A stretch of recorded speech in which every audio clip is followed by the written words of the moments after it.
The Stolen Roadster. The auto brakes squealed. The driver of the oncoming car swung the wheel viciously about. For a moment it appeared that the wheels would not respond. Then they gripped the gravel, and the automobile swerved, then shot past. Bits of sand and gravel were flung about the two boys as they crouched by their motorcycles at the edge of the embankment. The car had missed them only by inches. Frank caught a glimpse of the driver, who turned about at that moment and, in spite of the speed at which the automobile was traveling, and in spite of the perils of the road, shouted something they could not catch at them and shook his fist. The car was traveling at too great a speed to enable the lad to distinguish the driver's features, but he saw that the man was hatless and that he had a shock of red hair blowing in the wind. Then the automobile disappeared from sight around the curve ahead, roaring away in a cloud of dust. "The road hog!" gasped Joe as soon as he recovered from his surprise. "He must be crazy!" Frank exclaimed angrily. Why, he might have pushed us both right over the embankment. "At the rate he was going, I don't think he cared whether he ran anyone down or not." The boys were justifiably angry. On such a narrow, treacherous road, there was danger enough when an automobile passed them traveling at even a reasonable speed. But the reckless and insane driving of the red-headed motorist was nothing short of criminal. "If we ever catch up to him, I'm going to give him a piece of my mind," declared Frank. "Not content with almost running us down, he had to shake his fist at us." "Road hog," muttered Joe again. "Jail is too good for the likes of him. If it was only his own life he endangered, it wouldn't be so bad. Good thing we only had motorcycles. If we had been in another car, there would have been a smash-up, sure." The boys resumed their journey, and by the time they had reached the curve ahead that enabled them to see the village of Willowville lying in a little valley along the bay beneath them, there was no trace of the reckless motorist. Frank delivered the legal papers his father had given to him, and then the boys had the rest of the day to themselves. "It's too early to go back to Bayport just now," he said to Joe. "What say we go out and visit Chet Morton?" "Good idea," agreed Joe. "He has often asked us to come out and see him." Chet Morton was a school chum of the Hardy boys. His father was a real estate dealer with an office in Bayport, but the family lived in the country, about a mile from the city. Although Willowville was some distance away, the boys knew of a road that would take them across the country to the Morton home, and from there they could return to Bayport. It would make their journey longer, but they would have the pleasure of visiting their chum. Chet was a great favorite with all the boys, not least of the reasons for his popularity being the fact that he had a roadster of his own, in which he drove to school every day, with which he was very generous in giving rides to his friends after school hours. The Hardy boys drove along the country roads in the spring sunlight, enjoying the freedom of their holiday as only boys can. When they had reached a culvert not far from the Morton place, Frank suddenly brought his motorcycle to a stop and peered down into the clump of bushes in the deep dish. "Somebody's had a spill," he remarked. Down in the bushes lay an upturned automobile. The car was a total wreck and lay bottom upward, a mass of tangled junk. "Must have been hitting an awful clip to crumple up like that," Joe commented. "Perhaps there's someone underneath." Let's go and see. The boys left their motorcycles by the road and went down to the wrecked car, but there was no sign of either driver or passengers.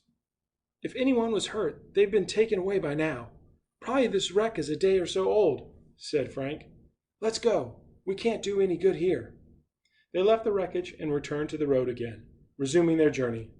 "I thought at first it might be a red-headed speed fiend," said Frank. "If it was, he was sure lucky to get out of it alive." The boys gave little further thought to the incident, and before long they were in sight of the Morton's house, a big, homelike, rambling old farmhouse with an apple orchard at the rear. When the boys drove down the lane, they saw a figure awaiting them at the barnyard gate. "That's Chet," said Frank. "I'm glad we found him at home. I thought he might have gone out in the car." "It is strange," Joe agreed. "On a holiday like this, he doesn't usually stay around the farm." As they approached, they saw Chet leave the gate and come down the lane to meet them. Chet was one of the most popular boys at the Bayport High School, one reason for his popularity being his unfailing good nature and his ability to see fun in almost everything. He was full of jokes and good humor, and was rarely seen without a smile on his plump, freckled face. But today the Hardy boys saw that there was something wrong. Chet's face had an anxious expression, and as they brought their motorcycles to a stop, they saw that their chum's usual cheery face was clouded. "What's the matter?" asked Frank, as their friend hastened up to them. "You're just in time," replied Chet hurriedly. "You didn't meet a fellow driving my roadster, did you?" The brothers looked at each other blankly. "Your roadster? We'd recognize it anywhere." "No, we didn't see it," said Joe. "What's happened?" "It's been stolen." "Stolen?" "An auto thief stole it from the garage not half an hour ago. He just went in as cool as you please and made away with the car. The hired man saw the roadster disappearing down the lane, but he supposed I was in it, so he didn't think anything of it. Then he saw me out in the yard a little while later, so he got suspicious and the roadster was gone." "Wasn't it locked?" That's the strange part of it. "The car was locked. Although the garage door was open, I can't see how he got away with it."